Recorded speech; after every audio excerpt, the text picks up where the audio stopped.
And government says it will not declare load shedding despite the many interruptions in supply to the grid. That's the word from President John Dramani Mahama.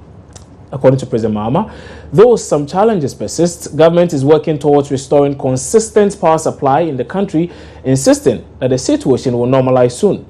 Now, there's been a surge in the number of outages in the country over the past months due to a shortfall in supply attributed to the unavailability of crude. But the president insists the situation will be fixed in the shortest possible time. Ladies and gentlemen, recently there have been some issues with electricity tariffs. The Electricity Company of Ghana has done some work on it. They have done a realignment of their billing system, and I believe that people can begin to feel some relief in terms of the bills that they were paying. The bills have been made more transparent so that you can tell with every unit you buy how much the value of the unit is. It is not a subsidy, it's a realignment of the billing system that makes it possible for us to be able to know how much we're spending on electricity. Aside from that, we have recently suffered some generational problems. I held a stakeholder meeting with all those involved in the power sector. Because of sabotage in Nigeria on the terminals, crude oil that we ordered last month has not arrived. And so it has created some generational problems for us. But I've asked the bulk oil storage company to start storing at least 1 month of light crude oil supply for Ghana, so that in the event anything happens at the supply end in Nigeria, we are not affected the way we currently are affected. And so I'll crave your indulgence and urge all of you to understand we are not declaring load shedding. We're not declaring load shedding. I believe things will normalize, but we're taking steps every day to ensure that Ghana has security when it comes to power. Well, in a related development, the Electricity Company of Ghana is embarking on what it terms revenue-saving exercise in parts of the capital, Accra. Now, the move forms part of a nationwide exercise to clamp down on illegal power consumers and get defaulting customers to settle debts owed. We have details of that and a lot more subsequently. But let's return to that story from the Ashanti region, where 9 people are reported dead with several others injured following a stampede at a party in Kumasi in the Ashanti region. Now, the dead includes 6 ladies and 3 gentlemen. The information we have is that the power cut at the center allegedly sparked confusion leading to the stampede. And indeed, we brought you a short while ago that sound clip of one of the survivors in an interview there with my colleague Erastus Saridonko. But Erastus Saridonko is joining me now on phone with some more on this development. So, Erastus, can you tell us what exactly happened? What do you know? Well, we have various accounts coming from survivors of this horrific incident. What they are telling us is that they organized their Salah Jam, that's the Salah party, at the Aswanti Community Center, as they do annually. Now, it was around 1 a.m. where they had information that some people are going to foment trouble, they are going to fight. That's what one account that is being given me, that they said people are going to fight in there, and so people should run. And then all of a sudden, people started running towards the entrance. And if you know the Aswati Community Center very well, it's a compound house built in the 50s, very old. It has a small space, the size of a mini conference hall.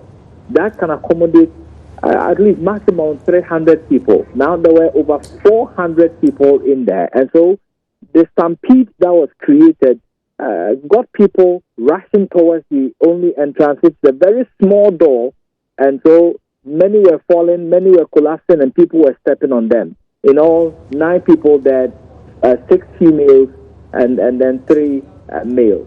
Now, the next account we are having is also from a survivor, and he is saying that, the music stopped abruptly, and all he knew was that people were rushing towards the gate.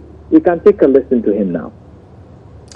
Yes, we have actually listened to him. Earlier, we played that sound clip. But beyond this, do we know what exactly authorities are saying as to what could probably be the cause, and what more is being done about the situation? We have 2 statements coming in from the Asokore Mampo Municipal Security Council, which is headed by the MC for the area, Nuruddin Hamidan. And he is saying that investigations, a probe has been initiated into what caused the incident. He says they have information that somebody pressed the panic button, somebody created a false alarm, and which indeed caused that incident. And that at a moment in time, the electric meter there was a spark from that. It created a noise similar to a gunshot, and so people started running towards the gate. Then we have another statement coming in from the regional chief imam's office.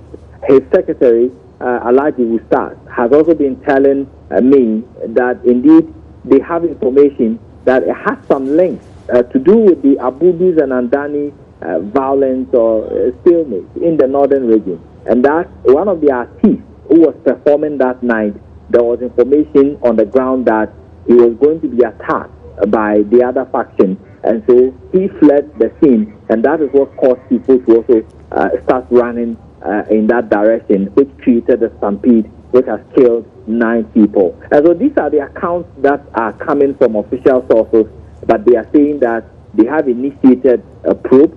They are calling for a closure of the Aswati Community Hall to any public activity until the issue has been resolved and the way forward has been created.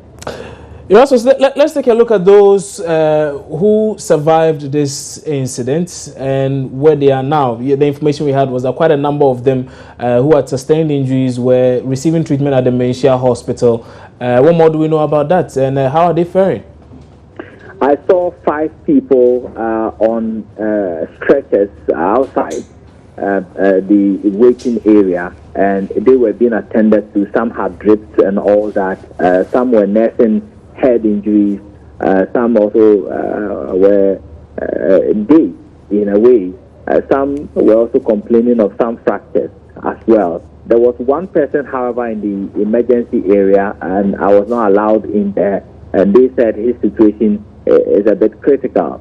The bodies have been deposited at the Menchia Government Hospital morgue. I do understand that some were rushed to various hospitals across Kumasi. I'm now trying to collate those figures, trying to confirm from the various areas to see if we still have some on admission in those hospitals as well. Right. Erastus, many thanks for that update. And that was Ashanti Regional Correspondent Erastus Aridonko. He's with sister station Love FM in Kumasi. Joined us on phone with updates of that very gory incident. I mean, we had to blur those visuals you saw on your screens a while ago because they had to do with some dead bodies that were being moved from the facility. It has to do with the stampede at Asawase that has led to the death of 9 persons. Now, the information is that 6 ladies and 3 gentlemen are those who are reported to have died in the process. And Rastos tells us that, well, he has seen 5 others who are receiving treatment at the Menchia Hospital. Also, the latest on this, as far as this is concerned, is that a probe has been initiated into the possible cause of this very incident, and also the facility itself has also been closed down pending the outcome of those investigations. So those are the details we have for now. We'll be bringing you more a bit later on in subsequent bulletins. But let's take a break here on News Desk. We'll be back shortly with some more stories. Stay with us.